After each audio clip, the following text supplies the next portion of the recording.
گزشتہ درس میں آپ لوگ کو اگر یاد ہو تو ہم ذکر کر رہے تھے بیعت کے دلائل کے اوپر، ثبوت کے اوپر، اور اس میں ہم ریفرنس دے رہے تھے بڑے بڑے محدثین کے بھی اور بڑے بڑے اولیاء کرام کے بھی۔ اسی سلسلے کو مزید آج ہم آگے بڑھائیں گے۔ یہ فقیر اس لیے اس بیان کو بیان کر رہا ہے آپ سب کے سامنے، اور کہ یہ جو وقت چل رہا ہے ہر دور ہی میں آل اللہ کی مخالفت ہوئی ہے۔ کوئی دور ایسا خالی نہیں گیا جب انبیاء علیہ السلام مخالفت سے نہیں بچے، پھر کون بچے گا؟ تو جو بھی نبی علیہ السلام کے یا انبیاء علیہ السلام کے مشن کو جو لے کے آگے چلتا ہے تو شیطان سارے کام چھوڑ کے آگے اس کے ساتھ کھڑا رہتا ہے۔ یہ مشن جو ہے دین اسلام کی تبلیغ و اشاعت والا، یہ بہت اہم ہے۔ اسی کے لیے اللہ تبارک و تعالیٰ نے 1,00,000 کم و بیش 24,000 پیغمبروں کو مبعوث فرمایا۔ تو جس کام کے لیے اللہ تبارک و تعالیٰ نے کم و بیش 2.25 پیغمبر مبعوث فرمائے ہوں، یہ تعداد انبیاء علیہ السلام کی بتا رہی کام بہت اہم ہے۔ یہ تعداد انبیاء علیہ السلام کی بتا رہی کہ کام کوئی معمولی نہیں، اور کام کیا ہے؟ اللہ کا میسج اس کے بندوں تک پہنچانا۔ کس طرح پہنچانا؟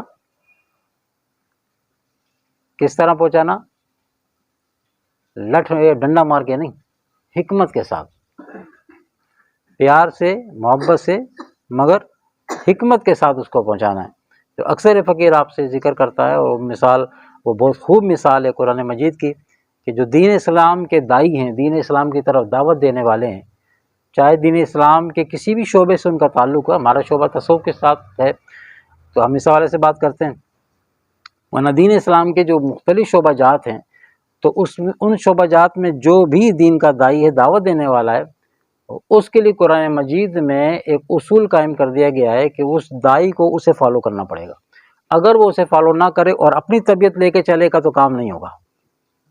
دین کا کام کرنے کے لیے اپنی طبیعت کو ایک طرف رکھنا پڑے گا، اس دوسرے معنوں میں اپنی طبیعت کو مارنا پڑے گا، اپنے دل کی تنگی کو نکال کے اسے بہت بڑا کرنا پڑے گا، اتنا بڑا کہ سب کی سنے اور پی جائے۔ یہ آسان کام نہیں ہے۔ وہ کہتے ہیں کہ تلوار کے زخم بھر جاتے ہیں، زبان کے زخم بھرا نہیں کرتے۔ تو اس لائن کے اندر جو ہے وہ تانے، تشنی وغیرہ وغیرہ، مذاق اڑانا، ہر قسم کی باتیں ہوتی ہیں، اور یہ سب کچھ جو داعی برداشت کرتا ہے صرف اللہ کے لیے کرتا ہے۔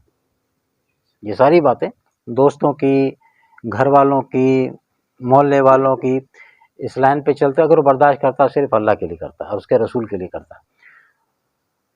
تو وہ جو مثال ہم بتا رہے تھے آپ کو، اس لیے بار بار کہتے ہیں کہ تاکہ وہ ذہن نشین ہوتی رہے، کہ جس طرح اللہ تبارک و تعالیٰ نے حضرت موسیٰ علیہ نبینا علیہ السلام کو جب فرعون کے پاس بھیجا کہ اس کو جا کے دعوت دے، اسے میسج دیں، حق کی طرف سے بلائیں، اور فرعون آپ کو پتہ ہے کہ وہ کافر تھا، صرف کافر ہی نہیں تھا، وہ خدائی کا دعوے دار تھا، وہ اپنے آپ کو خدا کہلواتا اور سجدے کرواتا تھا معاذ اللہ۔ تو ایسا شخص، ایک تو ایک کافر نہیں، اس سے بڑا کہ وہ خود خدا بن کے بیٹھا ہوا ہے۔ اب جو خود خدا بن کے بیٹھا ہوا ہو، اس کے پاس دعوت کس طرح جانی چاہیے؟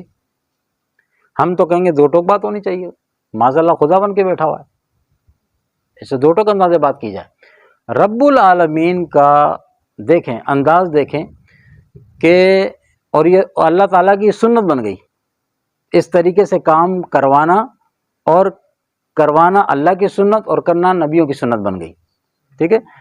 ان دونوں سنتوں پہ داعی کو عمل کرنا پڑے گا، جو امتی ہیں انہیں اس پر عمل کرنا پڑے گا۔ تو فرمایا کہ موسیٰ فرعون کے پاس جا تو رہے ہو، اسے دعوت دینے جا تو رہے ہو، لیکن اسے دعوت تھوڑا نرم لہجے میں دینا۔ حالانکہ اللہ فرمایا سارے گناہ معاف کر دوں گا، شرک معاف نہیں کروں گا۔ تو وہ تو سب سے بڑا شرک کر کے بیٹھا ہوا تھا، اپنے آپ کو خدا کی خدائی میں شامل کر لیا اس نے۔ جس نے اپنے آپ کو خدا کی خدائی میں شامل کر کے بیٹھا، خدا کی خدائی میں شریک کر کے بیٹھا ہوا تھا، اس کے لیے پروردگار عالم میسج دینے کے لیے جب اپنے بندے کو بھیج رہا ہے، اپنے نبی کو بھیج رہا ہے، تو ان سے کہہ رہا ہے کہ اس کے ساتھ بات ذرا نرم لہجے میں کیجیے گا۔ وجہ کیا ہے؟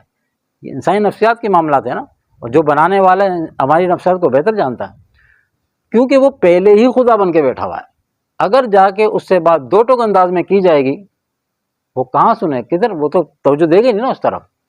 وہ پھر وہ اس وقت کا بادشاہ تھا، خدا تھا، سارے اختیار اس کے چل رہے تھے، اس نے کہاں ماننی دو ٹوک بات۔ تو فرمایا اس سے حکمت کے ساتھ، اس سے نرم لہجے میں بات کرنا۔ تو جب فرعون کے پاس بھیجا جائے اور نبی کو حکم ہو کہ اسے جا کے بات آپ نے نرم لہجے میں کرنی، دعوت دینی، دعوت تو حق کی ہے لیکن بات حکمت سے اور نرم لہجے میں کرنی، تو اس سے ہمیں سبق حاصل کرنا چاہیے کہ اب ہم جب قیامت تک جو بھی نبی صلی اللہ علیہ وسلم کے امتی ہیں ان کو جب دعوت دینی ہے دین کی، تو انبیاء کرام کی سنت پہ عمل کرنا پڑے گا۔ انبیاء علیہ السلام کی سنت پہ، اللہ کے حکم پہ، انبیاء کرام کی سنت پہ عمل کر کے جب اس کام کو آپ کریں گے تو آپ کو انشاءاللہ کم حق کو کامیابی حاصل ہوگی۔ ناکامی بھی ہوتی ہے، اسے ناکامی نہیں کہا جاتا، اسے ناکامی نہیں کہتے۔ جہاں آپ کو ناکامی ہوتی ہے نا، آپ نے حق بات کہی اور پھر بھی کوئی نہیں آیا، ناکامی آپ کی نہیں ہے، وہ جو نہیں آیا نا اس کی ناکامی ہے۔ آپ نے تو اپنا کام کر دیا، آپ نے اپنا کام کر دیا۔ آقا علیہ السلام بعض اوقات رنجیدہ ہو جایا کرتے تھے جب وہ لوگ آپ کی دعوتیں قبول نہیں کرتے تھے، ایذائیں دیتے تھے اور نہیں آتے تھے، تو آپ کو ایذا رسانی کا دکھ زیادہ نہیں تھا، اس بات کا دکھ زیادہ ہوتا تھا کہ یہ حق کو سمجھ نہیں رہے اور جہنم کی طرف جا رہے ہیں۔ اپنی ایذا کا آپ کو دکھ نہیں، دکھ اس بات کا تھا کہ یہ لوگ جہنم میں چلے جائیں گے، اللہ کے بندے جہنم میں چلے جائیں گے۔ تو وہ جب ان کی طرف سے آپ مغموم ہوتے تھے، کام نہیں چھوڑتے تھے کہ میری سنتی نہیں، چلو کام چھوڑو، کتنی دفعہ بار بار دعوت دی ہے، چھوڑ دو، ہم تو یہ کرتے ہیں نا۔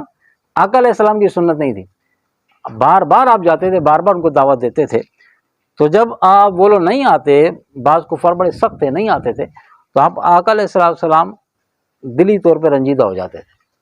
تو اللہ تبارک و تعالیٰ نے آپ سے ارشاد فرمایا کہ امام صلی اللہ علیہ وسلم آپ ان کے نہ آنے سے رنجیدہ خاطر نہ ہوا کریں۔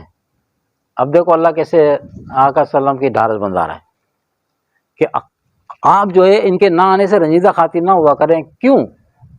اس لیے کہ آپ کا کام صرف پیغام پہنچا دینا ہے، ہم نے آپ کو پیغام بر بنا کے بھیجا نا، آپ کا کام ان تک پیغام پہنچا دینا ہے، ہدایت دینا ہمارے اختیار میں ہے، ہم جس کو چاہیں گے وہ آئے، تو آپ رنجیدہ خاطر نہ ہو۔ تو اس حوالے سے یعنی دعوت دینے والے کو تو اجر پورا پورا ملے گا۔ آپ نے سنا امام ربانی رحمۃ اللہ فرماتے ہیں ایسے بھی انبیاء علیہ السلام گزرے ہیں جن پر ایمان لانے والے 3 4 5 6 7 سے آگے نہیں بڑھے۔